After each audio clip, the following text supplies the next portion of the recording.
दूध हो जाएगा 2,000 रुपये किलो, गाय भैंस का नहीं, बकरी का। और बाकी बहुत सारी चीज़ें अगर मैं बात करूं नारियल पानी की, वो भी 90 और 100 रुपये का हो जाएगा, जो आज 50 रुपये, 40 रुपये, 60 रुपये का मिल जाता है। और फ्रूट्स की बात करूं तो अलग अलग तरह के जिस फ्रूट का ये कहेंगे डॉक्टर कि ये प्लेटलेट बढ़ाता है, वो भी महंगे हो जाएंगे। लेकिन अगर आप उन सबसे बचना चाहते हैं, क्योंकि अब बारिशों का सीजन है, इसके बाद आएगा मच्छर, ऐसा मच्छर जो सनसनी मचा देता है, जिसका नाम हम देते हैं हमेशा कि डेंगू होने लग गया। आज मेरे साथ बहुत ही काबिल डॉक्टर मोनिका मौजूद है हिम्स से। तो जब हम इकट्ठे बैठे थे तो मैंने सोचा क्यों ना डेंगू पे, प्लेटलेट्स बढ़ाने पे वीडियो बनाई जाए। पिछले साल भी हमने बनाई थी, लगभग 4-5 करोड़ लोगों ने देखी थी।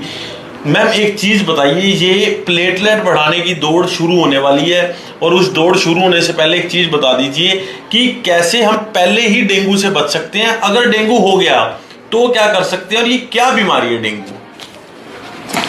अभी जैसे आप देख रहे हो कि वर्षा ऋतु है, तो अब डेंगू के केसेस बहुत ज़्यादा बढ़ेंगे। तो हम पहले ही कैसे इम्यून सिस्टम को स्ट्रॉन्ग करके हम इससे बच सकते हैं, और किन किन चीज़ों का ध्यान रखना है और क्या कारण है। डेंगू जो होता है बेसिकली एक मॉस्किटो से होता है, जिसको हम एडीज़ या टाइगर मॉस्किटो भी बोलते हैं। अब इसको पहचाने कैसे, तो उस पर एक वाइट और ब्लैक कलर की लाइंस होती हैं, जिससे हम देख के पहचान सकते हैं कि ये डेंगू का मॉस्किटो है। दूसरा क्या है, इसमें क्या क्या क्लिनिकल फीचर्स मतलब देखने को मिलता है पेशेंट में। रेट्रो ऑर्बिटल पेन होगा पेशेंट को, इट मीन्स कि आँखों की तरफ नहीं, आँखों के पीछे की तरफ पेशेंट को, जैसे पेशेंट आँखें इस साइड से मतलब लेफ्ट एंड राइट घुमाएगा तो उसे बहुत पेन होगा। हड्डियों में बहुत ज़्यादा पेन रहेगा, हर जॉइंट में पेन रहेगा पेशेंट को। नोजिया रहेगा, प्लेटलेट जो काउंट है वो कम हो जाएंगे। पेशेंट को डेंगू में ब्लीडिंग भी देखने को मिलती है, जैसे कि एपिडेक्सिस, नाक में से खून निकलना, और गम्स में से, यूरिन के थ्रू, स्टूल्स के थ्रू। अब क्या है कि इसमें पेशेंट को लगता है कि जब डेंगू हो गया है तो हमें वो क्रिटिकल पीरियड में आपको बताती हूँ, जिस टाइम पेशेंट का फीवर उतर रहा होता है, लास्ट के 2 से 7 डेज, वो सबसे ज़्यादा क्रिटिकल पीरियड डेंगू में माना जाता है, जब फीवर उतर रहा होता है पेशेंट का। अब हमें कैसे प्रिवेंट करना है अपने आप को। सबसे पहले हमारे आसपास में कहीं भी हमें पानी इकट्ठे नहीं होने देना है। 100 मीटर की दूरी पे भी या आसपास कहीं पे भी हमें ध्यान रखना है कि कूलर में हो गया या कहीं पे भी गड्ढों में पानी नहीं होना चाहिए। जब हम घर से बाहर निकलें तो फुल स्लीव्स के हमें कपड़े पहनने हैं, और हम नीम तेल का प्रयोग कर सकते हैं हाथों में, फेस पे। उससे क्या है कि हम डेंगू से बच सकते हैं। दूसरा क्या है कि ये 3 टाइप के बताए गए हैं, एक डेंगू हेमरेजिक फीवर, एक डेंगू शॉक सिंड्रोम, और डेंगू क्लासिक।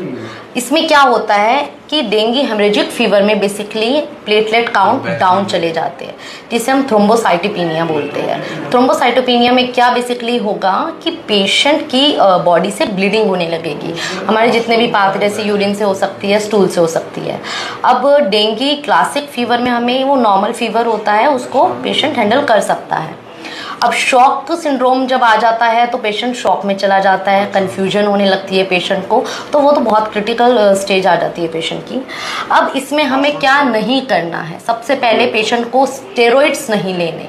स्टेरॉइड्स से क्या होगा, ब्लीडिंग के चांसेस बढ़ जाते हैं, और पेशेंट का डायबिटिक अगर पेशेंट है तो डायबिटीज़ बढ़ने के भी चांसेस बहुत ज़्यादा हो जाते हैं।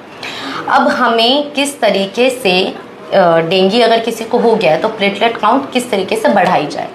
सबसे पहले अकॉर्डिंग टू आयुर्वेदा बताया गया कि गिलोय का यूज़ करना है। गिलोय क्या है, एंटीपायरेटिक है, एंटीऑक्सीडेंट्स प्रॉपर्टीज़ हैं, और वो फीवर को भी सबसे पहले इम्यून सिस्टम के साथ साथ फीवर को भी कम करेगी।